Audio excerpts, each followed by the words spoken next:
Unraveling the meaning of trench in English.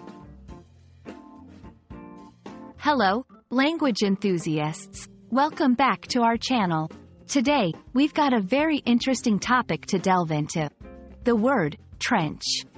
This word has various meanings and uses, and by the end of this video, you'll have a comprehensive understanding of how to use it in different contexts. So, let's get started. The word trench primarily refers to a long, narrow ditch.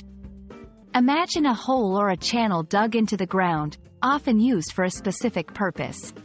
Here are a few examples to help you grasp the basic meaning. Soldiers dig trenches during war to hide and protect themselves from the enemy. Farmers can create trenches to manage irrigation and drainage in their fields. In both of these cases, the trench is a practical tool, serving a clear and necessary purpose.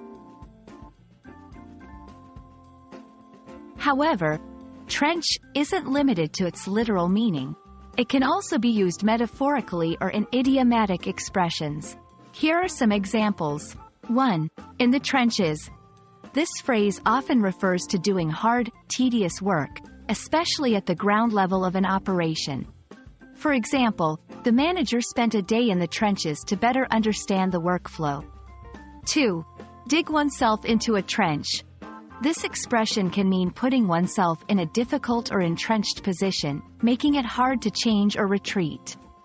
In both of these examples, the idea of a trench is used figuratively to convey a sense of depth, difficulty, or involvement. While we're not diving into phonetic transcriptions, it's worth noting that trench is pronounced with a soft ch sound, like in chair or cherry.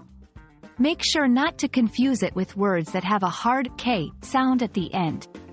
In terms of usage, trench can be both a noun and a verb.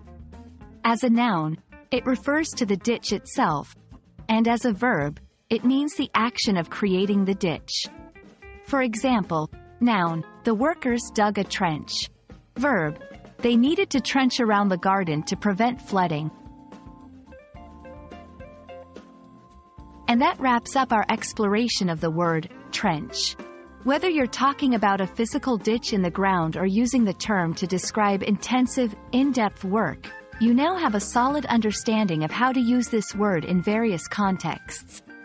We hope this video has been enlightening, and as always, happy learning, and see you in the next video.